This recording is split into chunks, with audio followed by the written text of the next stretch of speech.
Hey everybody, welcome back to Illiterate Book Club. I am Matt. I'm John. And this is going to be our top 10 best movies of the year. Yeah, our favorite anyway. Yeah, we're kind of saying that loosely. I'm not going to say it's the best movies, Right. but our favorite movies. That we've seen in theaters or we've seen in general this year that came out this year. Right, and we actually saw a lot of movies, but there's, of course, a lot of movies. Yeah. And before we get started, just to remind you, we're new to this and everything, so please like and subscribe if you enjoy what we're doing. Yeah, if you like movie reviews and trailer reactions, all that kind of stuff. So, let's get into this. All right, let's do this. I'm going to let you start. We're going to go 10 up, right? Yep. So what's your number 10 favorite movie this year? Number 10, which I'm actually surprised it's not higher, is Toy Story 4. Oh, nice. Yeah, I didn't see that one. Yeah, it was really good. And I love Toy Stories, but I felt like when it comes to my favorite, you know what I mean? Like, I think it just wasn't quite at the top echelon of the list. So this number 4 is kind of like, Yeah, number 4 was really good. I think I kind of, as my list is going to go, I feel like there's some movies that I'm like, oh, this was like my favorite, but it's probably not that good of a movie for everybody else. And there's some that I'm like, well, this wasn't quite my favorite, but the art of it is so good. So I feel like with Toy Story, it's kind of like on that thing where I felt the art of it was really good, but it was almost so heavy that I wouldn't want to see it again. Does that make sense? No, I get that. So, yeah, number 10. Okay, number 10 for me. And spoiler alert, this is like the only superhero movie I have in my top 10 list. Oh, really? Yeah. So I put number 10. I don't know which one it is then. Go ahead. You may not. Okay. So mine actually was Captain Marvel. Oh, really? Yeah. I mean, it was kind of a toss-up between Captain Marvel and Spider-Man. Spider-Man was obviously the other one that I actually liked this year. But Captain Marvel for me was, it kind of was also a nostalgia play. Like, I kid of the 90s, the music was really cool, kind of harkening back to that time era. And I liked the character of Captain Marvel, and I thought, having Brie Larson acting in that role, seeing Sam Jackson, even with his weirdly young CGI'd face. Yeah. I just liked it. It was just a fun movie for me. No, it was good. It's not in my top of the Marvels. I can't say where it's at. But it's not in my top of the Marvels overall. But it is up there for me. Like, I really enjoyed it this summer, and it just kind of squeezed out Spider-Man. Yeah, no, I feel you. So you want me to go to mine? Go number 9. Spider-Man. Nice. Yeah. So it's really close. I dug it. I think I went back and saw Spider-Man. I wound up seeing it 3 times in theaters. And for Spider-Man, that was kind of surprising me because I love Spider-Man 2, the Sam Raimi Spider-Man. Right. But overall, like, Spider-Man's not usually my favorite character. I felt this Spider-Man was a little different than the other Spider-Man movies that we've had so far. This one did a good job. Yeah, it was a good mix of back and forth of action and humor and just kind of that and also type thing. Doing the whole thing of having Spider-Man set up as like the next lead Marvel hero for the franchise, for the movie franchise, and then almost cutting him out completely. But anyways, losing. They worked it back out. Yeah. Let's skip right ahead. All right, let's go. Number 9 for you. Number 9 for me, and I think this is going to be higher for you. Alita, Battle Angel. It is going to be higher. I knew it would be. And this one was like, there were so many movies this year, and I had to have it in there. Yeah. I'm a big sci-fi person. Right. And the reason I really had to have it in my list is because this is one of those movies that introduced us to a new world that hasn't been on screen yet. Yeah. And I really liked it. I really liked the characters. I really like the director. I mean, there's so many things to like about this movie. It's awesome. I love it. It's a really fun movie. It's on my list. Spoiler warning. And you don't know where it's at. And it's one that I really hope for a sequel. I really hope they keep it going because I think they did a really interesting setup for it. Yeah, for sure. So I guess to me? Yep. Number 8. Whew, this is hard, man. I know. I'm honestly like thinking about making stuff on the fly. Okay, so number 8 for me is Joker. Yeah. Okay, so... Yeah, I know. I said earlier it's not my superhero movies. I was being very specific about what I meant by superhero movies. Yeah, I understand. Okay. Because right when you said number 1 superhero, I was like, well, then I know what it is. That's surprising. So Joker's number 8 for me. And again, like, it's kind of on my scale of favorite versus artistically great, if Yeah. that makes sense. And Definitely. and I definitely won't probably see this again, but for a one-time experience into what that was and just the cinematography of it, God, the acting. I mean, if this was just straight up what the best movies of the year, I would definitely have it in my top 5. But for me, on my favorability scale, it's probably number 8. Oh, sure. And that's spoiler. That one's up there for me. Right. On the list. Right. So, Okay. and there's also a caveat here for my number 8. I wouldn't consider this a straight up superhero movie, but it does play into it a little bit. Brightburn. Oh, okay. Yeah. And so I never saw that one. It's really good. Yeah. I mean, it's a It's horror. like I basically could say it's a horror Superman movie. was evil. If Superman came down and he was part of an evil race rather than Right. benevolent one, and it's really fun. And in that sense of it plays off of the superhero genre, but it is a straight up horror movie. It's really just that would be terrifying. It is. It's both terrifying but also enjoyable in the sense of like I'm a horror movie fan. Yeah. And so I thought the cinematography was great, the suspense, the way they did camera work, and the score and all of that would just hit the right notes for that kind of movie. And the ending was the kind of ending you want out of a horror movie.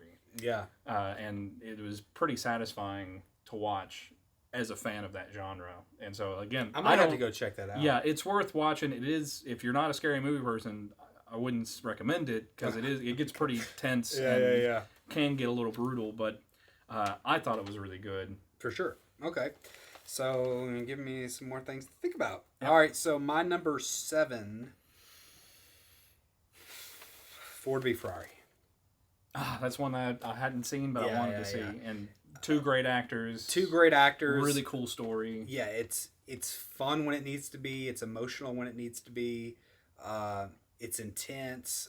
It's extremely well acted, of course. It's a really good overall story, and I think it strikes a good balance between being could be one of my favorite, and this is also artistically really good. Nice. So if that makes sense. Yeah. So yeah, that I don't think there's really much more I need to talk to you about that one. So awesome. I'll jump across. All right, number 7 for me, another suspense/horror, Ready or Not.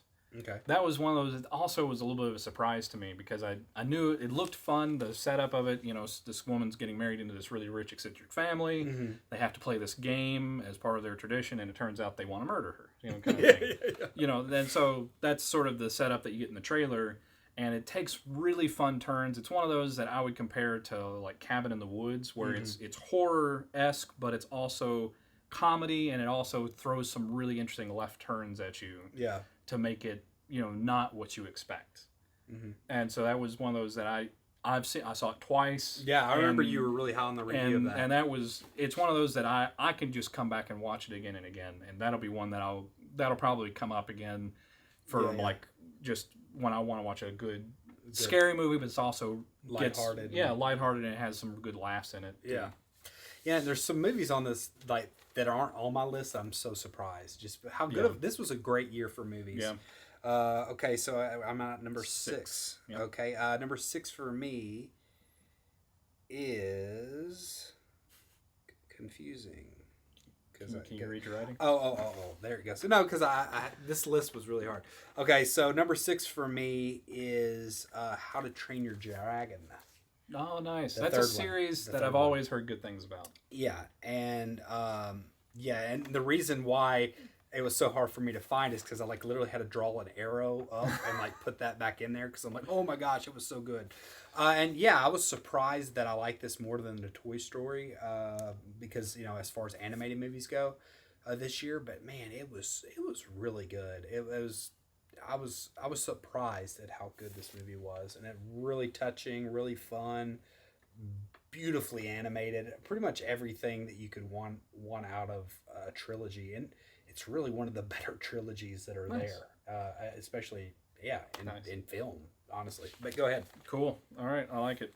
All right, for me, number 6 was Booksmart. Oh man, I've heard such great things. It was such a good movie. Olivia Wilde directed it. Yeah. I don't know why that really good cast, and it's one of those that I knew what I was getting into a little bit, but it really is a fun and intelligent twist on the high school experience movie. And that's, two high school seniors about to graduate who suddenly realize that they did not actually enjoy their high school experience. They spent all their time studying. Right. And so they decide to, like, one last ditch attempt to actually, like, have these kind of crazy adventures. Annex and when for their high school. And so they and it's just a one night. It's one of those, it hits all the nice tropes of a high school party where it all happens over a night. All these kind of fun, crazy events, and kind of like a hangover-ish. Yeah, and it's really fun because it's that with these two really smart girls, and all of the kids are really fun and smart, and they have this really interesting dynamics they play on. I've heard such great things about it. I heard it really bombed, which was sad. Yeah, it's one of those, I can see why it wasn't like popular as a movie, but at the same time, it's one of those that I hope that it will find a really long life, in the release. Yeah, I think that could have been a good marketing strategy that I think a lot of movies like that have done, is where it's a slow release, and I think that could have really benefited from it, so that you could have got the buzz, the word of mouth, the critics could have got out there before. And it may just be like, it's one of those movies that just, there's going to be people who don't like it. It's just one of those kind of movies. As far as I know, critically, it's been acclaimed. I mean, to me, it hit all the right notes, and so I thought it was really good. So where am I now? Number 5. Number 5. And in a way, I'm surprised this isn't higher, and in a way, I'll almost put this lower. And I know, like lower on my list. And you're not gonna like this. Avengers Endgame. You're not gonna like where I put it. So. I'm sure it's not on it. Oh yeah, I got it. But I don't know. To me, it really did hit all those beats. Everything it was the big finale to a big storyline that's been going on for 10 years. And I get the plot holes, and some of the same. I can see your gripes. I really can. But whatever it is with this movie, it worked. Everything worked for me. The fun worked.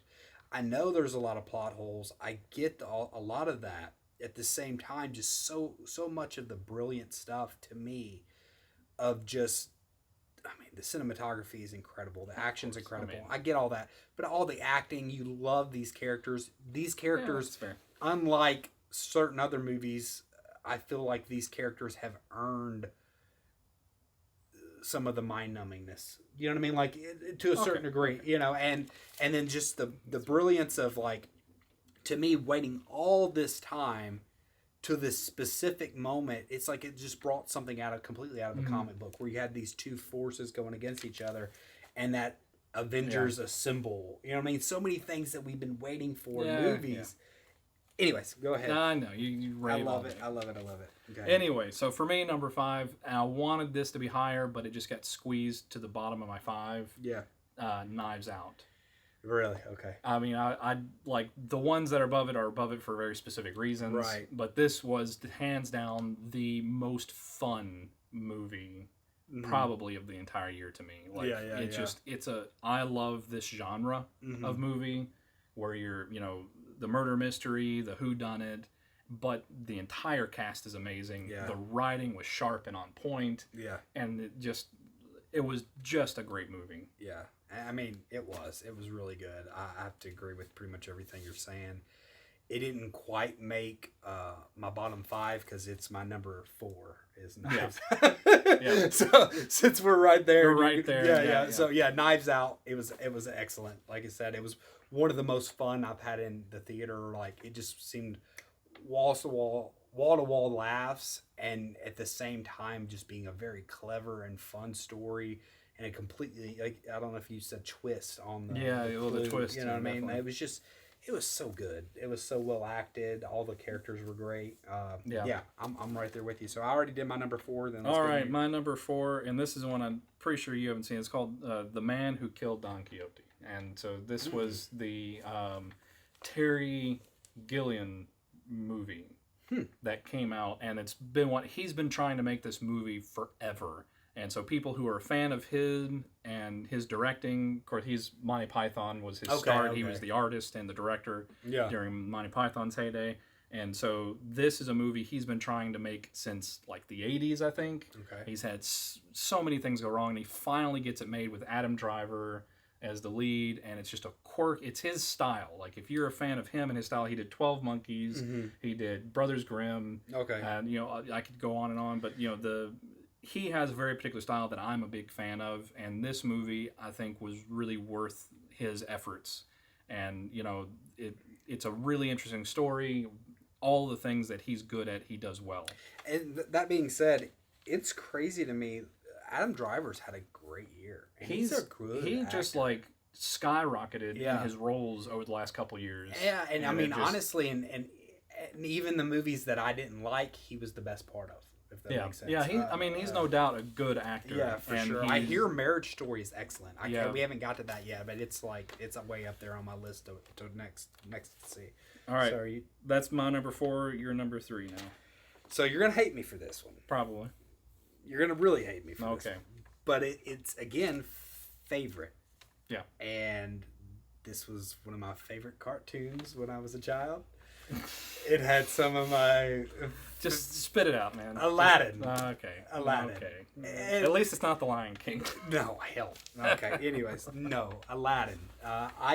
It was surprised by it. I loved that movie overall, and it was watchability is like really. He high says for he me. loved the movie. I think he just loves Jasmine. So that's could be parts of it, but I really liked the genie as well. So read into that whatever you will. Right. But yeah, fair enough. No, it was well it done. was very fun. Yeah. I've watched that multiple times, and every time I enjoy it. And I love I love just the bright. I'm just a sucker for that.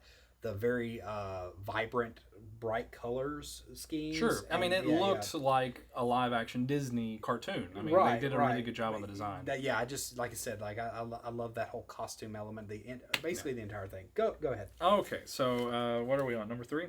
Yeah, you're on the... So if I can find what I do with my number 3 on here. Okay, here we go. Again, this is another one. I'm getting into like the really high art to me stuff. Once Upon a Time in Hollywood. And that was one of those that, again, I'm a huge fan of Tarantino. Yeah. And to me, each of his movies, his craft improves. Yeah. And it's noticeable the way he improves in the way he makes movies from time to time. And this is one of those that the story is really interesting. Mm-hmm. Of course, having Brad Pitt and DiCaprio together, I thought that dynamic was amazing. Right. And how they played those characters together was really good.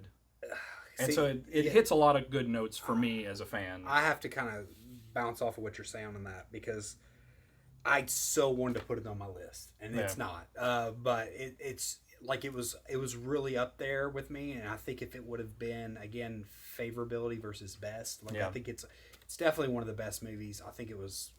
I don't know. Honestly, you talking about it reminds me of a lot of stuff. I'd almost bump some of them. But that just speaks to how great this year was. Oh, that there's so many things to... And there's so many that are critical darlings that we even got to see yet. I know, yeah, definitely. All right, number 2 for you. And this was on your list as well. And I know it's not the best movie, but it's Alita. Yeah. I loved Alita. And the reason it was so high for me is because it was being...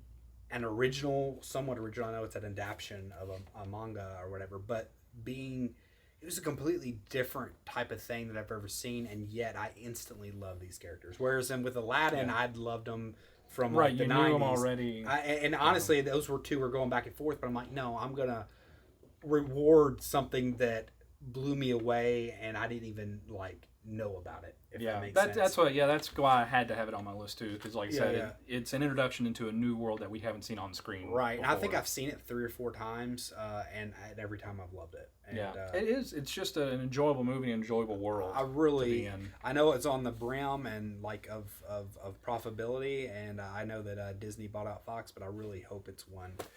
We can hope. We can hope. If Avatar 2 makes $1 trillion, then he'll get it made. So let's just hope for Avatar 2 to be good or make money. All right, so I'm at number 1. No, I'm at number 2. Okay, so I think our number 1. So wait, so you're number 2? Okay, I haven't done my number 2 yet. I'm sorry. Be patient. Sorry. I'm excited. So my number 2, you've already said this, Joker. Okay. And I don't consider this a superhero movie in the sense of the Marvel movies or even the other DCU movies. This is, it's superhero in that world, but it's not a superhero movie. This is straight up anti-hero. This is Joker. I mean, was heavy. Honestly, it was heavy. So good, and the thing that really makes it stand apart to me is the grounding of this movie was such that it could have not been about the Joker. Yeah. It could have just been about an insane person. And honestly, something that's kind of down to me a little bit about it is that the director literally was just being interviewed, and they said he kind of alluded to the idea that maybe he wasn't the Joker. You know what I mean? Right, not the Joker we know from the comics. Yeah, but he's just like, well, this is a guy telling a story in an insane asylum. And I don't know. To me, that kind of cheapened it a little bit. I didn't like that he was even mentioned. I know what he was getting at. He was just trying to maybe even.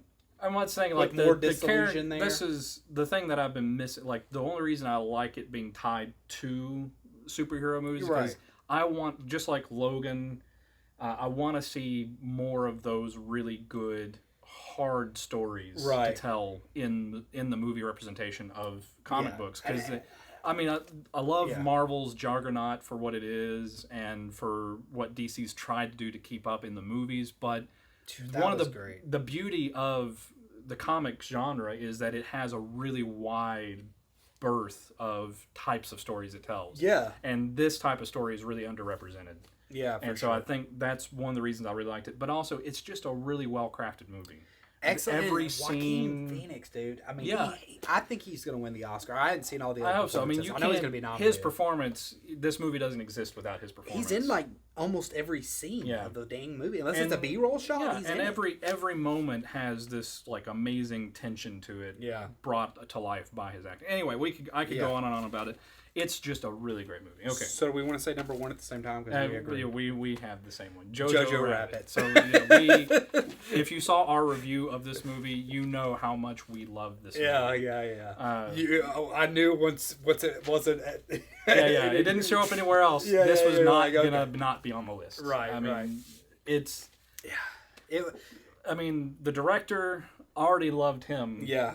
It was just perfect between humor. And seriousness, and I think it's a really pertinent movie in the sense that it takes something from our past that is still like weighing on culture and twists it in a really interesting way. Right. And shows a child, having this really awful experience in life. And, I think that's important to humanize people and not glorify monsters, and that's something that's missing. That's kind of what the distinction between Joker and JoJo is. Like, some people kind of pointed a finger at Joker and said, oh, you're just glamorizing insanity and glamorizing people who do this kind of thing, whereas JoJo is the exact opposite.